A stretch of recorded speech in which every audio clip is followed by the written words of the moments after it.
Assalamualaikum warahmatullahi wabarakatuh. Perkenalkan, nama saya Nanda Arzeti dengan NIM 21044111278 akan memaparkan materi pertama, zaman pra-Yunani kuno dan zaman Yunani. Kelahiran pemikiran filsafat diawali pada abad ke-6 sebelum Masehi, yang ditandai oleh runtuhnya mite-mite dan dongeng-dongeng yang selama ini menjadi pembenaran setiap gejala alam.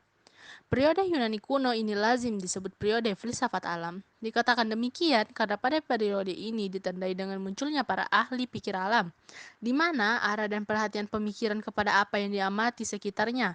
Mereka membuat pertanyaan-pertanyaan tentang gejala alam yang bersifat filsafati, berdasarkan akal pikir, dan tidak berdasarkan mitos belakang. Mereka mencari asas yang pertama dari alam semesta yang sifatnya mutlak, yang berada di belakang segala sesuatu yang serba berubah. Pemikiran filsafat Yunani kuno mencapai puncaknya pada abad Aristoteles. Ia mengatakan bahwa tugas utama ilmu pengetahuan ialah menyebabkan objek yang diselidiki. Kekurangan utama filosof sebelumnya adalah mereka tidak memeriksa semua penyebabnya. Zaman Yunani. Zaman ini banyak melahirkan filsuf yang abadi seperti Thales pada abad ke-6 sebelum Masehi, dengan pandangan air sebagai asas pertama segala sesuatu, dan banyak filsuf yang muncul pada masa ini. Periode filsafat Yunani merupakan periode yang sangat penting dalam sejarah peradaban manusia, karena saat ini terjadi perubahan pola pikir manusia dari mitosentris menjadi logosentris. Pola pikir mitosentris adalah pola pikir masyarakat yang sangat mengandalkan mitos untuk menjelaskan fenomena alam biasa.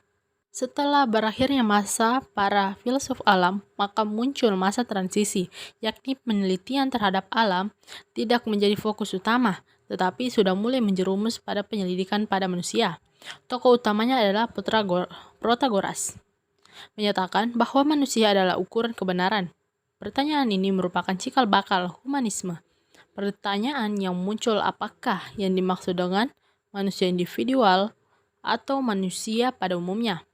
Memang dua hal ini menimbulkan konsekuensi yang sangat berbeda. Namun tidak ada jawaban yang pasti mana yang dimaksud oleh Protagoras. Selain itu, Protagoras menyatakan bahwa kebenaran itu bersifat subjektif dan relatif. Akibatnya tidak akan ada ukuran yang absolut dalam etika, metafisika, ataupun agama.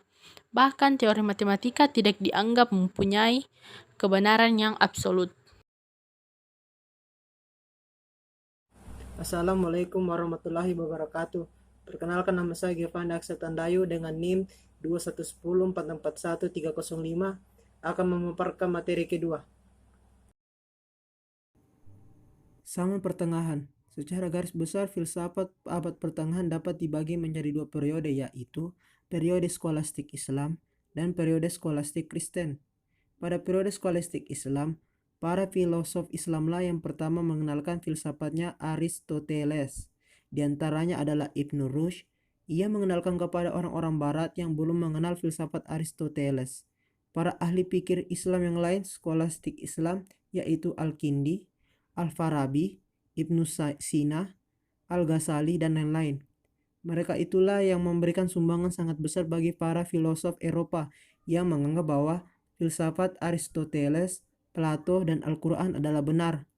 Namun, dalam kenyataannya bangsa Eropa tidak mengakui atas peranan ahli pikir Islam yang mengantarkan kemodernan bangsa Barat.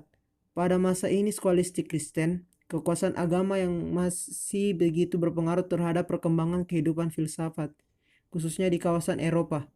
Adanya tren perbudakan membuat para pikir ahli terbatas hanya dari kaum agamis yang berada di gereja saja, karena mereka yang di luar gereja terlalu disibukkan dengan urusan melayani orang lain. Daripada memikirkan hal-hal yang tidak menyenangkan seperti filsafat, pada masa inilah perkembangan filsafat dan ilmu pengetahuan sangat buruk, karena pihak gereja membatasi dan melarang para filosof dalam berpikir, sehingga ilmu pengetahuan dan filsafat tidak berkembang. Zaman Renaissance adalah suatu zaman yang sangat menaruh perhatian dalam bidang seni lukis, patung, arsitektur, musik, sastra, filsafat, ilmu pengetahuan, dan teknologi. Zaman Renaissance terkenal dengan era kelahiran kembali kebebasan manusia dalam berpikir. Pada zaman ini, manusia mulai berpikir secara baru dan secara berangsur-angsur melepaskan diri dari otoritas kekuasaan gereja yang selama ini telah membatasi manusia dalam mengemukakan kebenaran filsafat dan ilmu pengetahuan. Proses melahirkan kembali ini terjadi pada abad ke-15 dan 16. Dan yang melahirkan kembali kebudayaan Yunani dan Romawi kuno ini adalah orang-orang yang biasa disebut kaum humanis.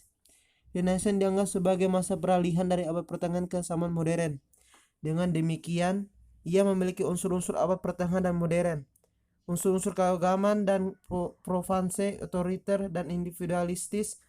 Tetapi ini semua tidak berarti pengingkaran bahwa Renaissance umumnya dianggap suatu titik peralihan di dalam sejarah kebudayaan Barat. Assalamualaikum warahmatullahi wabarakatuh. Perkenalkan, nama saya Windy Lestari dengan NIM 21044110304 dari kelompok 4. Saya akan memaparkan materi ketiga. Zaman modern. Setelah zaman Renaissance, yaitu zaman pencerahan atau zaman modern, zaman pencerahan berlangsung dari abad ke-17 hingga ke-20 Masehi. Di zaman ini terdapat peristiwa penting, yaitu revolusi di Inggris dan Perancis.